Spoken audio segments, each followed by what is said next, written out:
పిల్లల్ని కాపాడుకుంటే వాళ్ళకి మంచి అలవాట్లను, మంచి సంస్కారాన్ని, మంచి జ్ఞానాన్ని మనం అందిస్తే వాళ్ళు పెద్దవాళ్ళైనాక వాళ్ళు సుఖపడతారు, మనల్ని సుఖపెడతారు, ఒక గౌరవప్రదమైనటువంటి జీవితాన్ని గడుపుతారు.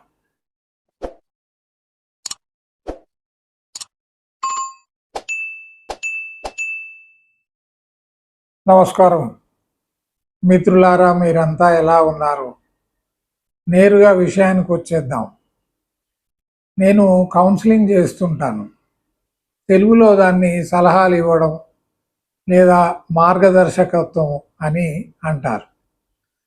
అంటే ఏదైనా సమస్య వచ్చినప్పుడు మనకు ఆ సందర్భంలో దాన్ని ఎలా పరిష్కరించుకోవాలి, ఆ సమస్య నుంచి ఎలా బయటపడాలి, లేదా ఏదైనా ఒక పని చెయ్యాలా వద్దా, చేయడం వల్ల కలిగేటువంటి లాభాలు ఏమిటి, చేయకపోతే కలిగేటువంటి నష్టాలు ఏమిటి, ఆ పని చేసి దాంట్లో మనం ఇరుక్కుపోతామా, ఇలాంటి అన్ని అనుమానాలు ఉంటాయి. అయితే సరి అయిన సమయంలో అలాంటి సమస్యలను ఎవరితో పంచుకోవాలో తెలియక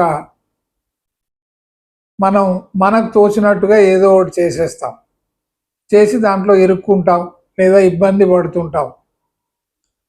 అప్పుడు చాలామంది మన ముందుకు వచ్చి, అడగాల్సిందయ్యా, నువ్వు అడగకుండా అలా ఎందుకు చేశావు అని అంటుంటారు. మనం కూడా నిజమే కదా, ఎవరైనా అనుభవం ఉన్నటువంటి వ్యక్తి, మంచి జ్ఞానం ఉన్నటువంటి వ్యక్తిని మనం కలిసి లేదా ఆ విషయం మీద ఏదైనా ఒక మంచి ప్రసంగాన్ని, లెక్చర్ని, డిబేట్ని, ఒక చర్చని మనం విని ఉంటే మనకు వచ్చినటువంటి సమస్యకి పరిష్కారం దొరికేది కదా అని అనుకుంటారు. అయితే ఈ మధ్య నా దగ్గరికి ఇద్దరు విద్యార్థినులు, గర్ల్స్ స్టూడెంట్స్ వచ్చారు. వచ్చి, తాతయ్య, మాకు ఒక సమస్య ఉంది, మీతో మేము అది షేర్ చేసుకోవాలని అనుకుంటున్నాం, మీరు మా తల్లిదండ్రులకు చెప్పకూడదు అని. అంటే సంతోషం అమ్మా, నేను మీ విషయాన్ని రహస్యంగా ఉంచగలను అని మీరు అనుకున్నందుకు, నా మీద నమ్మకం ఉంచినందుకు చాలా సంతోషం, చెప్పండి ఏమిటో అని నేను అడిగాను. వాళ్ళు చెప్పిన తర్వాత నేను చాలా ఆశ్చర్యానికి లోనయ్యాను. ఏమిటంటే వాళ్ళ తరగతిలో 8వ తరగతి చదువుతున్నటువంటి ఆ విద్యార్థినులకి బాయ్ ఫ్రెండ్ లేడు. అయితే మా స్నేహితులందరూ కూడా మమ్మల్ని ఎగతాళి చేస్తున్నారు, ఆట పట్టిస్తున్నారు. They are pulling our legs, they are playing jokes on us. మమ్మల్ని చాలా ఇన్సల్ట్ చేస్తున్నారు మాకు బాయ్ ఫ్రెండ్స్ లేనందుకు. నేను అడిగాను, మరి మీ తరగతిలో ఉన్న అందరి బాయ్స్కి గర్ల్ ఫ్రెండ్స్ ఉన్నారా అంటే దాని అర్థం ఏమిటి, గర్ల్స్కి కూడా బాయ్ ఫ్రెండ్స్ ఉన్నట్టే కదా. అందరికి ఉన్నారు తాతయ్య, మా తరగతిలో ఉండేటువంటి వాళ్ళకి పై తరగతిలో ఉన్న పిల్లలతో స్నేహం ఉంది, కింది తరగతి పిల్లలతో కూడా స్నేహం ఉంది. లేని వాళ్ళు ఎవరైతే ఉన్నారో, గర్ల్స్ కానీ బాయ్స్ కానీ, లేదా ఇలాంటి విషయాలకి దూరంగా ఉంటారో వాళ్ళను చాలా ఇన్సల్ట్ చేస్తున్నారని. అంటే బాయ్ ఫ్రెండ్, గర్ల్ ఫ్రెండ్ అనేది చాలా ఈ రోజుల్లో చాలా కామన్ అయిపోయింది. మేము చదువుకునేటువంటి రోజుల్లో ఒక అబ్బాయి అమ్మాయి వైపు చూడడం కానీ, లేదా ఒక అబ్బాయి అమ్మాయికి ఏదైనా ప్రేమలేఖ, లవ్ లెటర్ రాయడం కానీ జరిగితే అది ఊరంతా ఒక వార్త అయ్యేది, చాలా సెన్సేషనల్ న్యూస్ అయ్యేది అన్నమాట. కలిసి మాట్లాడితే కూడా అది ఒక పెద్ద వార్తగా ఉండేది, తల్లిదండ్రులు మందలించేటువంటి వాళ్ళు. ఇది ఆధునిక కాలం కాబట్టి, ఇంటర్నెట్ యుగం కాబట్టి ఇవన్నీ మామూలు అయిపోయాయి. అయితే ఈ పిల్లల్ని పట్టుకొని వాళ్ళ ఫ్రెండ్స్, నీ ముఖానికి బాయ్ ఫ్రెండ్ ఎట్లుంటాడు, నువ్వు నల్లగా ఉన్నావు, నువ్వు పొట్టిగా ఉన్నావు, నువ్వు లావుగా ఉన్నావు, నీకు మాట్లాడడమే చేత కాదు, నీకు భయం ఎక్కువ, ఈ రకాలుగా ఎన్ని రకాలుగా వాళ్ళను ఇన్సల్ట్ చేయడం, నవ్వడం వాళ్ళని చూసి. అంటే ఏదో వాళ్ళకి అర్హత లేనట్టు, వీళ్ళేదో సాధించినట్టు, వాళ్ళు ఏదో పోగొట్టుకున్నట్టు వాళ్ళు భావిస్తున్నారన్నమాట. అయితే బాడీ షేమింగ్ అంటారు. నువ్వు నల్లగా ఉన్నావు, పొట్టిగా ఉన్నావు, నీ ముక్కు అలా ఉంది, నీ కన్ను ఇలా ఉంది. దీనివల్ల పిల్లలు తెలియకుండానే తీవ్రమైనటువంటి మానసిక వేదనకి గురవుతారు, ఒత్తిడికి గురి అవుతారు.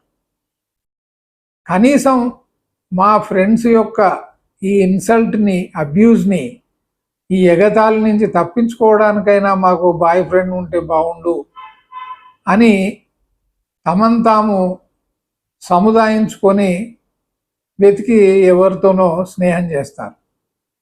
అది తెలిసి తెలియని వయసు కాబట్టి రకరకాల సమస్యలకి అది దారితీస్తుంది.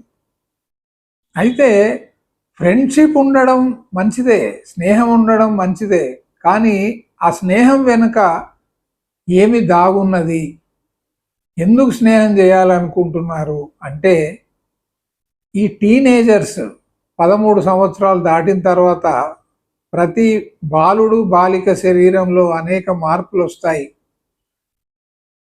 దాని ద్వారా వాళ్ళ శరీరంలో ఈ అనేకమైనటువంటి కోరికలు, ఆపోజిట్ సెక్స్ పట్ల ఆకర్షణ, ఇవన్నీ పెరుగుతాయి.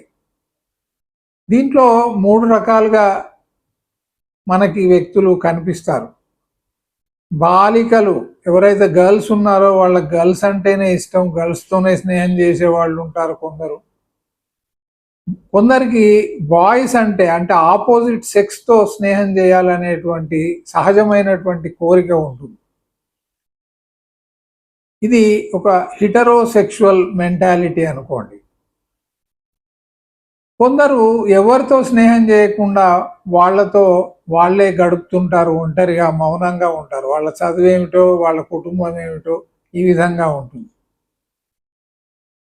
అయితే ఈ స్నేహం వెనుక ఒక దురుద్దేశం ఉంటుంది. ఏమిటంటే, నేను చూశాను ప్రత్యక్షంగా, మీరు కూడా గమనించండి. ఈ అబ్బాయిలు అమ్మాయిలు కాలేజ్ వాళ్ళు వెళ్ళేవాళ్ళు కానివ్వండి, స్కూల్ వెళ్ళేవాళ్ళు కానివ్వండి, మాట్లాడుతున్నప్పుడు ఒకరి శరీరాన్ని ఒకరు తాకడం, ఒకరినొకరు తోసుకోవడం, ఒకరి మీద ఒకరు పడడం, ఊరికేనే వెకిలి నవ్వులు నవ్వడం, వెకిలి జోకులు వేసుకోవడం. ఆ జోకులో ఏముండదు నవ్వడానికి, డబల్ మీనింగ్లు ఉన్నటువంటి మాటలు మాట్లాడడం. అంటే దీంట్లో శారీరక ఆకర్షణ ఎక్కువగా ఉంటుంది, ఫిజికల్ అట్రాక్షన్ ఎక్కువగా ఉంటుంది. ఎప్పుడు వీలు దొరుకుతుందా, పట్టుకుందామా, ముట్టుకుందామా. క్రమక్రమంగా వీళ్ళు ఒంటరిగా కలుసుకోవడం మొదలు పెడతారు.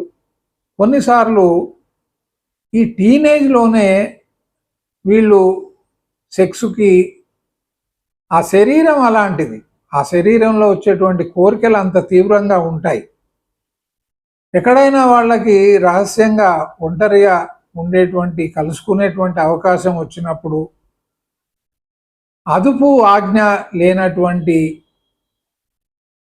ఈ పిల్లలు ఈ శారీరక సుఖాల్ని అనుభవించడం, తర్వాత అమ్మాయి గర్భం దాల్చడం, షీ బికమ్స్ ప్రెగ్నెంట్. ఎందుకు ఇలా ఖచ్చితంగా చెప్తున్నానంటే, మీరు ఏ గైనకాలజిస్ట్ దగ్గరనైనా వెళ్ళి సంప్రదించండి.